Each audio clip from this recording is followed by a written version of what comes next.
um ano de isolamento. O impacto tem sido enorme na vida das pessoas. Para algumas que sofrem de fobia social, esse distanciamento pode ter parecido positivo de início, mas quais podem ser as consequências?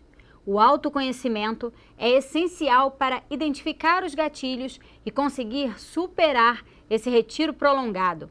É sobre isso que vamos conversar hoje aqui no Debate Virtual com a psicóloga Cláudia Mello.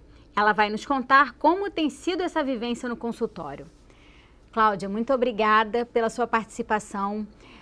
Vamos começar então explicando o que é a fobia social, de que forma outros transtornos mais conhecidos para a gente, por exemplo, como o toque, a depressão, a síndrome do pânico, se esses transtornos também se enquadram nesse problema. A fobia social ela é um transtorno, né? E geralmente ela aparece de uma forma muito pontual, como medo exacerbado, a paralisação diante de algumas situações. A pessoa sempre acredita que está sendo avaliada de uma forma distorcida, acreditando que o outro sempre está buscando nele algum tipo de defeito. Então, essa pessoa começa realmente a se retrair, e diferente dos outros transtornos, né? Como a depressão, como a ansiedade. A depressão, a pessoa ela já tem uma visão distorcida dela própria, nunca é em relação ao outro. Então, é uma pessoa que já se fecha também, tem dificuldade de pensar no futuro, tem dificuldade de planejar, criar sonhos, de realizar coisas, ela não consegue se ver no amanhã, vamos dizer assim, um paciente depressivo num estágio mais grave. Agora, a questão do transtorno, né, que é a fobia social, algumas pessoas elas podem até entrar em depressão porque elas vão vivenciando essas experiências tão ruins no seu dia a dia que elas acabam se olhando e percebendo que elas não conseguem avançar. Então, elas podem sim vir a adoecer, a ficar depressiva, com baixa autoestima, porque ela acaba não realizando o que ela precisa realizar para ela dar conta da sua vida social, da sua vida amorosa, da sua vida profissional. Isso é um impacto muito grande na vida do sujeito. E de que maneira a pandemia afetou as pessoas que já sofriam com a fobia social, né? Eu disse aqui na abertura do programa que pode ter parecido um alívio a princípio, né? Nossa, agora eu não preciso estar em contato com tanta gente o tempo inteiro, tentando me mostrar e tudo mais. Mas como é que foi esse processo a longo prazo? A gente já está há 1 ano nesse processo. Realmente, a princípio deu aquela sensação de alívio, porque eu não vou ter mais necessidade de me expor, não vou precisar mais ir ao shopping, ninguém vai me convidar para fazer mais nada. Então, é como se fosse uma proteção. Nossa, estou protegido, não vou precisar ficar criando desculpas para não estar em alguns lugares, porque agora eu tenho uma excelente desculpa. Só que o que eu entendi é que esse comportamento ele foi reforçado. Né? Essa situação da pandemia, da Covid-19, 20, agora 21, né? Que aí o negócio está crescendo, realmente reforçou essa patologia. Então, eu tenho percebido que agora, né, os pacientes, quando eles chegam no consultório, estão com muita dificuldade em retornar à sua vida. Porque, por mais que estejamos ainda no meio de uma pandemia, a vida ela precisa continuar, né, com os cuidados, com os protocolos, e aí essas pessoas estão tendo dificuldade de retornar, porque como é que eu retorno agora? Né? Eu preciso falar o quê? Eu preciso inventar o quê? Que agora eu não tenho mais desculpas. Então, eu percebi que o quadro se agravou, algumas pessoas se acostumaram nesse isolamento e alguns não voltaram para a faculdade, outros pediram demissão dos seus trabalhos, porque até então elas estavam ainda trabalhando em casa, só que algumas empresas já começaram a buscar esses funcionários. Uma parte de retorno presencial, né? Um retorno presencial. E eu estou percebendo que esses pacientes estão tendo muitos prejuízos. E isso vai afetar, de fato, a sua saúde no todo. E aí a gente volta lá para aquele início, que pode se desencadear uma depressão, e isso pode agravar muito se o paciente não compreender que precisa, sim, desse tratamento, tanto da terapia, né, com o profissional adequado, quanto com o psiquiatra. para poder regular, né, esses sintomas no corpo, porque são sensações muito ruins. E aí precisa de medicação, né? Muitas vezes. Sim, muitas vezes. Precisa da medicação porque ele não vai dar conta, né, de lidar com os sintomas no corpo, né? Porque tem os sinais e os sintomas. Então, sudorese, taquicardia, o rosto avermelhado, a mão suando, aquela sensação de desmaio, não é só um sintoma psíquico, né? Não é só aquela angústia. Na verdade, tem um transtorno também físico, né?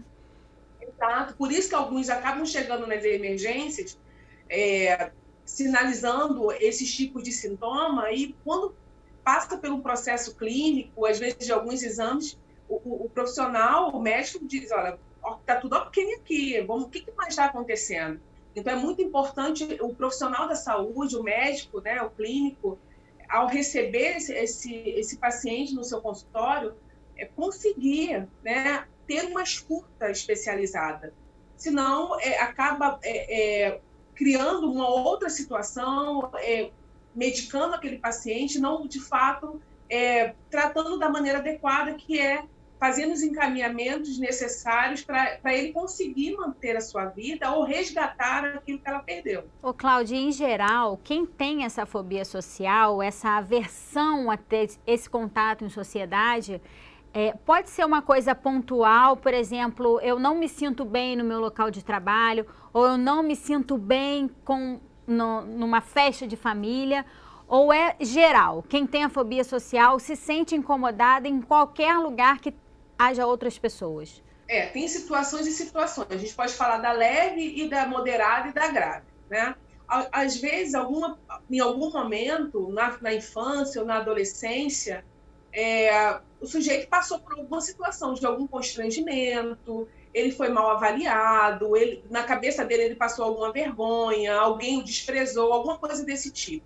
Então, ele traz essa informação, né, essa memória, para as outras situações. Então, ele acaba acreditando que em todas as situações, aquela mesma situação vai acontecer. E aí, isso é algo pontual, né? Em outras situações, a pessoa vivenciou um extremo abuso no trabalho ou na escola. Então, sempre vai ser nesses locais que essa pessoa vai desencadear esse medo, né? Esse desespero, que, na verdade, eles falam, Cláudia, é um desespero, parece que eu vou morrer, eu não vou dar conta daquilo. Essa é a fala deles, né? Então, a gente percebe que são pontos ali de um trauma. A pessoa vivenciou um trauma e ela fica presa naquela situação, e aí você tem que criar novas técnicas para tirar esse paciente desse lugar, porque a vida não é só a escola, não é só o trabalho. E tem outras situações que você percebe que essa pessoa ela leva isso para todos os contextos da vida dela. Então, ela não se relaciona, ela tem dificuldade numa entrevista de trabalho, ela tem dificuldade de ir ao shopping, né? De estar numa fila para ver um filme no cinema. Alguém está me olhando. Será que eu estou mal arrumado? Será que meu cabelo está estranho? Será que eu estou com cheiro ruim? É uma crítica tão violenta contra si própria que a pessoa fica ali presa. Então, assim, essa escuta que a gente precisa ter, cuidadosa, né?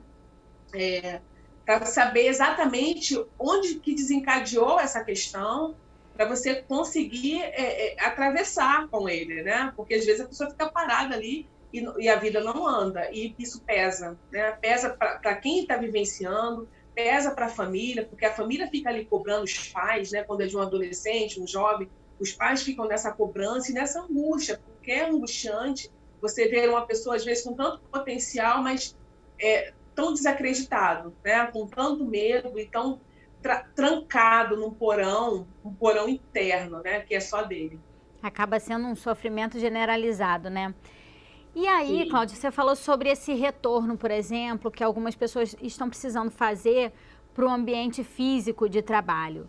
Mas durante a pandemia, as empresas que se mantiveram em funcionamento e tudo mais, por exemplo, faziam reuniões virtuais, encontros às vezes com várias pessoas, em que cada um precisava expor, né, a sua parte profissional, e naquele momento todos estavam olhando para aquela pessoa, né, mesmo que através da câmera. Como é que foi essa situação para as pessoas que têm esse transtorno e que não querem estar nesse foco, né, sendo observadas o tempo inteiro? Elas usam as estratégias, né, de não ligar a câmera, colocar uma foto. Às vezes elas até conseguem falar, mas a questão de ser visto, de estar sendo olhado, o olhar do outro traz um incômodo muito grande. Então, eles acabam utilizando dessas outras áreas, né, dessas outras possibilidades, que é não quero ser visto. Então, olha só, gente, eu estou descabelado, eu não acordei, não sei o quê. E, às vezes, a empresa não exige que a pessoa esteja ali, assim, né, de cara, mas que esteja presente, pelo menos, né, vamos dizer assim. E a pessoa vai se camuflando ali, porque ela tem dificuldade de dizer, olha, eu não quero. Então, é mais uma fala: olha, eu não gosto muito de ser visto, é chato, eu não gosto das câmeras. E as pessoas acabam entendendo. Só que, na verdade, não é muito isso, é algo muito maior. Eles colocam de uma forma pequena, porque aquele medo de ser novamente criticado, o que vão pensar de mim se eu falar tal coisa? Será que não vão me ver como um bom profissional, né? Porque eu tenho esse medo de me socializar, de conversar, de me expor.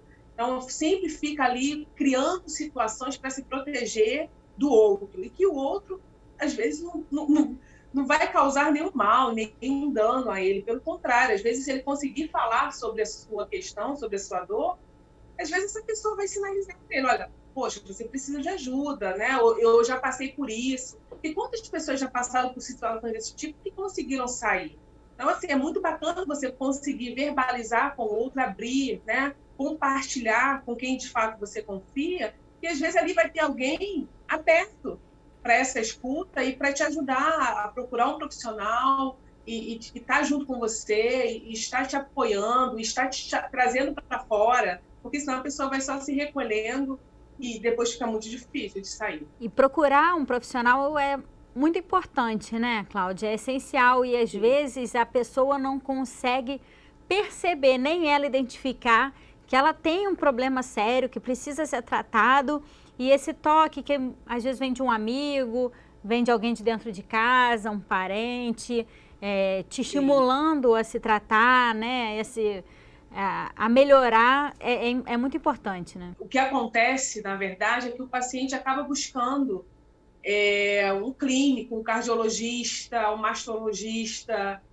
para ver o que está acontecendo com ele, né? Porque ele sente todos os sintomas no corpo. Só que eu percebo que eles acabam não prestando atenção no que eles pensam, porque são esses pensamentos que geram, né, esses sintomas no corpo. Então, quando eles buscam esses profissionais e fazem todos os exames e tudo tá ok, e que eles começam a prestar atenção, caramba, não é uma questão física, e aí eles ficam desesperados, porque às vezes eles preferem algo clínico, né, do que algo psicológico, do que algo emocional.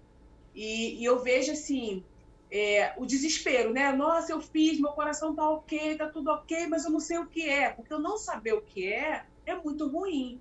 E começa o processo, né, de você começar a entender aquele paciente, buscar essa história dele para você conseguir, junto com ele, falar: olha, a questão é essa, né? Foi aqui que você adoeceu, é aqui que você está preso, o que a gente vai fazer agora com tudo isso?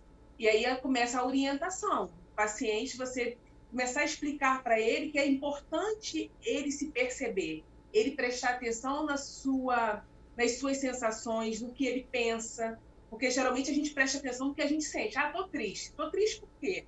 A gente às vezes não sabe dizer que está triste, mas às vezes um pensamento desencadeou essa emoção. Cláudia, a gente vai fazer um pequeno intervalo e volta falando sobre esse assunto no próximo bloco. É só um minutinho, não saia daí.